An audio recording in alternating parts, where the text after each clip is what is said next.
Charting Toward Intimacy covers mature topics. Listener discretion is advised. Charting Toward Intimacy covers mature topics. Listener discretion is advised. Hey there, welcome to Charting Toward Intimacy, where we're expanding the natural family planning conversation. I'm your host, Ellen Holloway. All right, today we are talking about why you need an instructor. Why can't you just read a book to learn natural family planning? And first off, as a person who, quote, learned from a book first and then became an instructor, this is so important to me. There are quite a few books and like PDF documents on the internet that claim to be able to teach you fertility awareness and NFP from just reading. But there are a few things that they miss that I really want to point out. First, while yes, the basic science and basic rules of a method are fairly simple, that is for a textbook cycle. And what I mean by a textbook cycle is a cycle with, for example, a perfect mucus pattern and an easily defined temperature rise. Of course, depending on the method used and the signs they track, a textbook cycle would look different.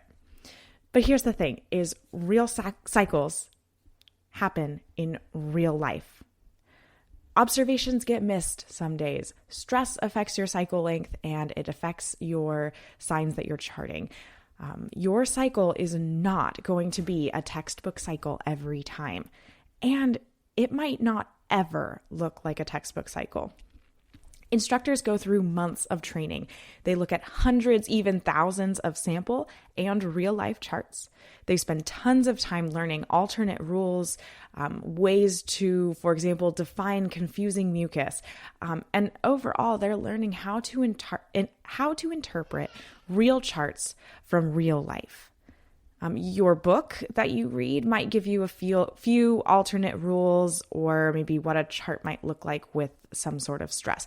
But that's nothing compared with having a trained person backing you up and helping you confirm that you are interpreting your chart correctly. Instructors also go through something called a practicum. Every method has a practicum phase of some sort, even if it isn't called that. And what this is it's either a defined amount of time or a defined number of clients or cycles that an instructor needs to go through with oversight before they can teach on their own. So basically your instructor, even after they've spent months learning and practicing, needs to go through an instructor in training period. They can teach and they will interpret your charts, but they will also be overseen by an additional instructor. This could look like something like 6 clients with at least 6 charts for each client, or it could look like 9 months of practicum with a minimum of 10 clients, or it could look like something completely different.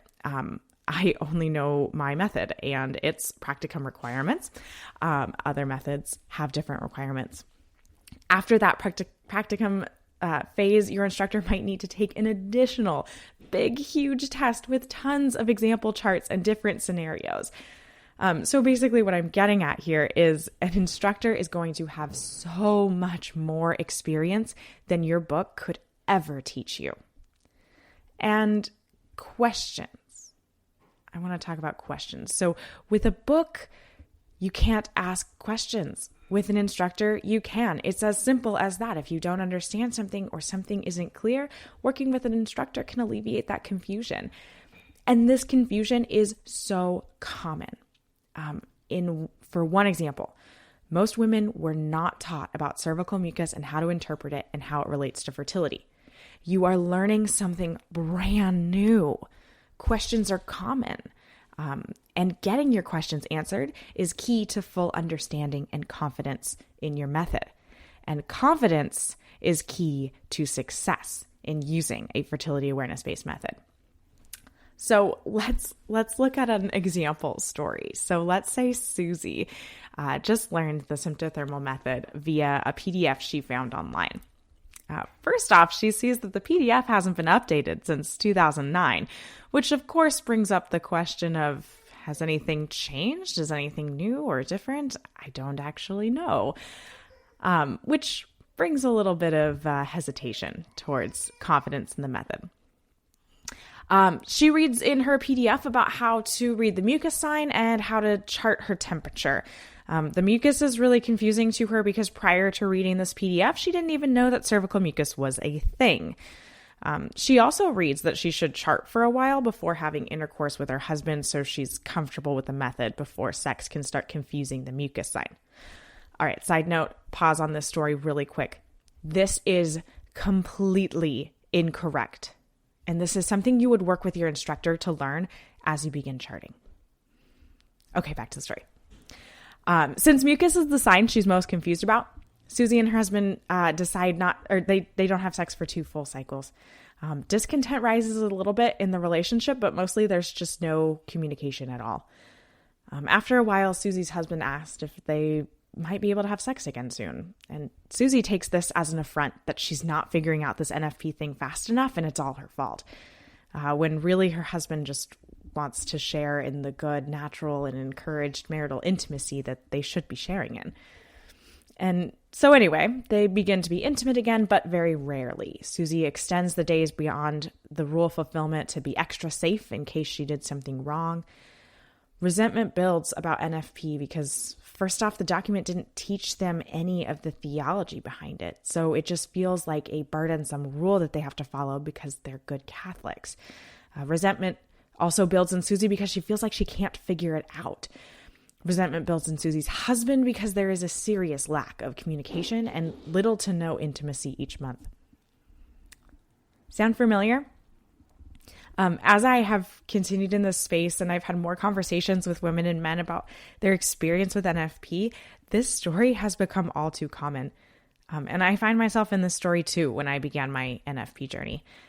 Things like waiting to have sex until a few cycles so you're comfortable, lack of confidence in the rules, so extending the unavailable days, and just general resentment are so common when a method has been learned from a book. So let's look at the opposite example. We'll call her Michelle. Michelle and her fiance take a class a few months before they get married. They learn the method together and they ask questions freely in class and they really feel like they understand. Michelle begins charting, realizes that she doesn't really understand some of the mucus sign and asks about it at their next class. The instructor can clear up the confusion right away. Michelle might still feel a little wary about charting, but she knows that she has an instructor available. And so they really begin the journey together of practicing NFP. When Michelle and her fiance got married, maybe that particular cycle was totally wonky. So she and her now husband ended up needing to abstain for a while right after they got married because they're trying to avoid a pregnancy. Their instructor helped them to use an alternate rule for that cycle and helped them feel confident in determining the available days. On the unavailable days, they discussed how they both felt disappointed, but they also found other activities to do together as a newly married couple. Also, because the reality of abstinence was discussed in their class, they were both communicating and interpreting the chart together, and they understood what was going on. The theology behind NFP was also discussed in their class, and they understood the beauty of the fertility cycle in God's design.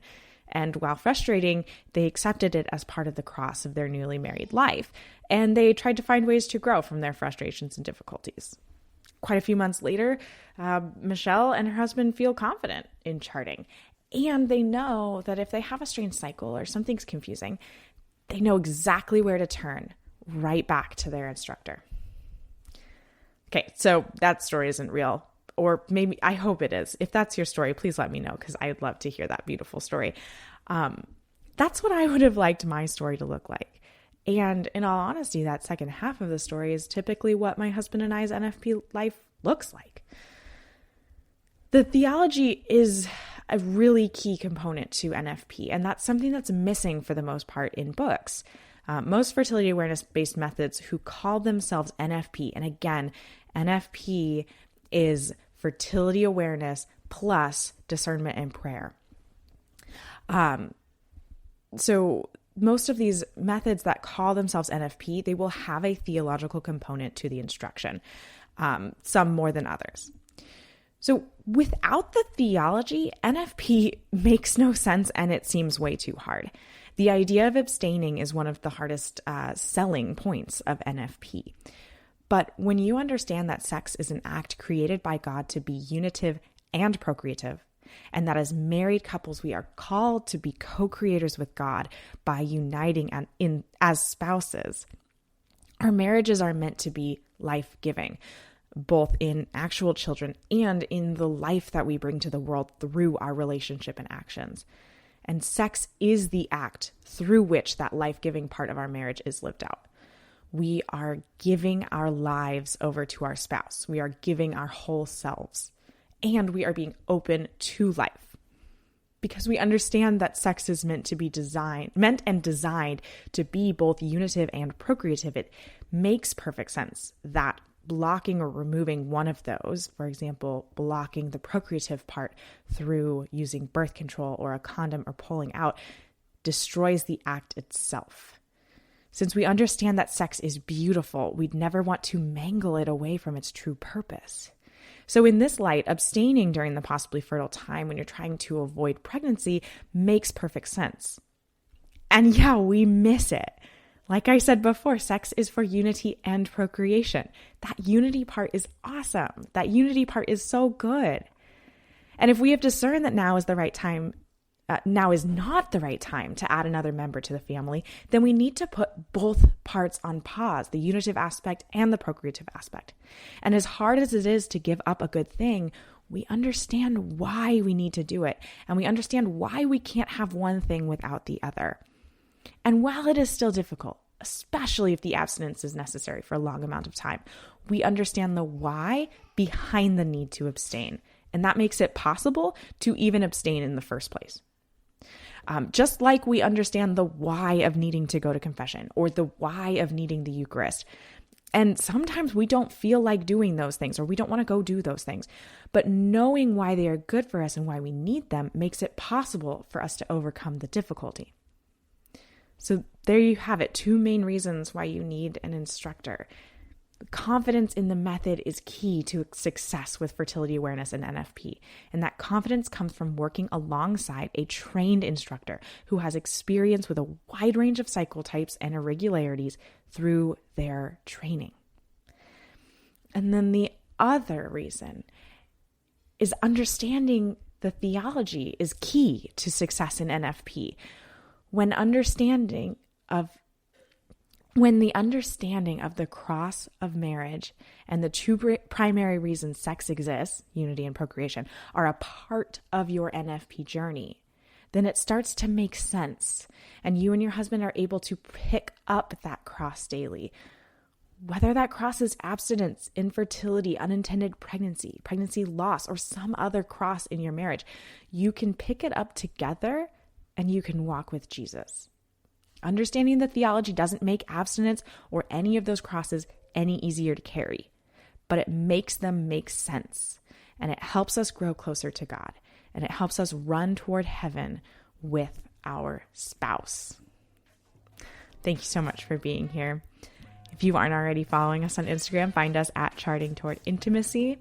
Check out the show notes for other ways to reach out. You can support this podcast on Patreon, patreon.com/charting. Until next time.